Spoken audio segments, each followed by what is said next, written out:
Today I'll be sharing how phlebotomy literally changed my life.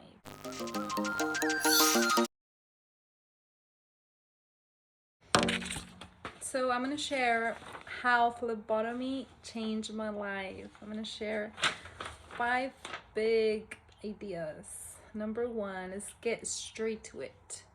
So number 1, phlebotomy made me very confident. You have to. As a phlebotomist, at that moment that you start doubting yourself, you will miss a vein. And until you discover that you truly have to believe in yourself, you will get a successful draw. And if you're a new student, just try it for yourself, okay?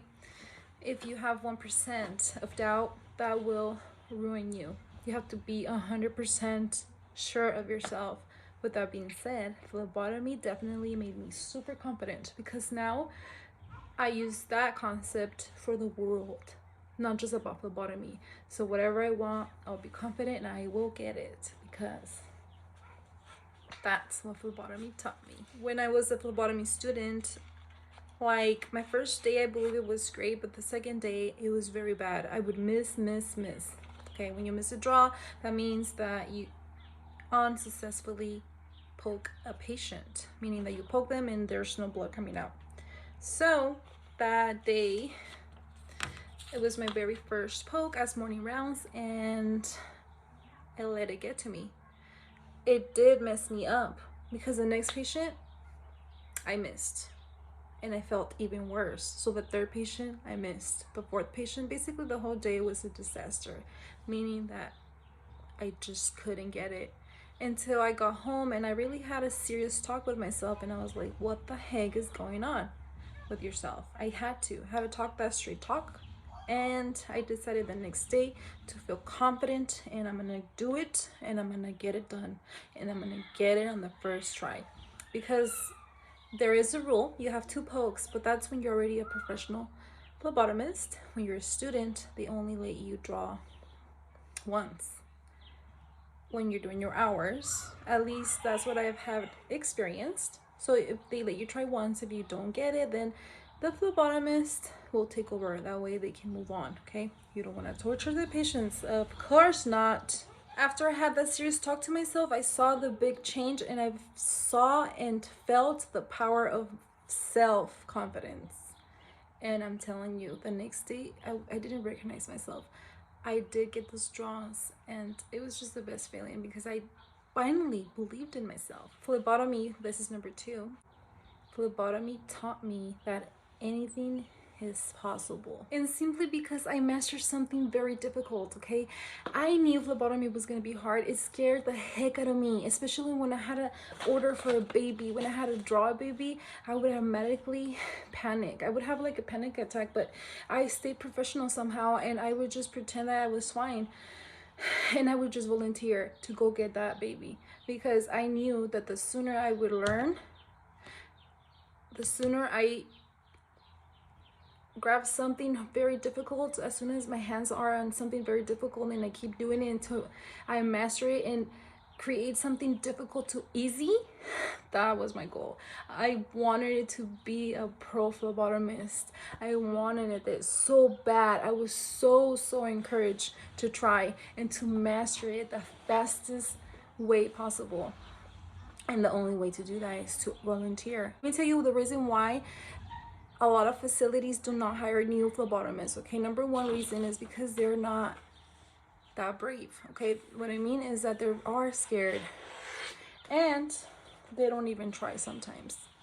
And as a phlebotomist, you have to be brave. You just have to go for it. So when they hire new phlebotomists, you need to train them, which we all start from being students. But I'm just saying that that's the reason, because now that I've been a phlebotomist for 6 years, I could tell the difference from myself, of course, and the new phlebotomist. And I see the mistakes that I even did as a new phlebotomist. But one of the things is that new phlebotomists avoid doing the hard. And they don't realize that by avoiding doing the hard, you're never gonna become pro. And I knew I wanted to become a phlebotomist, not just a phlebotomist, but the best phlebotomist. If you are a new phlebotomist, that's who you will definitely piss an OG off, okay? What I mean is that they will be very nice, okay, at the beginning. Of course, we need to be nice, but that's something that an OG phlebotomist hates. It's a phlebotomist that doesn't even try, okay? That's why we have 2 pokes for a reason. So with that being said, if you're new, I encourage you to poke the patient twice with intention to get it successfully. And if you can't, pass it on, because when you pass it on and you just tell them, hey, can you go try this patient, if they ask you, did you even try? No, they don't tell you like that, but they're like, how many times did you poke? You might say, oh, I just didn't try. Or you could be like, once. And I'm like, no, try twice, because guess what, that other phlebotomist has work to do. So at the beginning, of course, they will be patient with you, but they do expect you to try and to get it on the first try, of course, even if you have to poke them twice. They don't like people who keep passing, misdraws. But it is normal at the beginning, of course. But just know that you're never gonna become better if you don't even try. Number three, phlebotomy made me very brave, especially babies. I'm telling you, babies were my worst nightmare, but in silence. Like, I didn't show it off that I was very scared until I got the hang of him, and I just would pray and breathe before I would go in there. And I knew it was gonna be a learning experience, so I just went for it.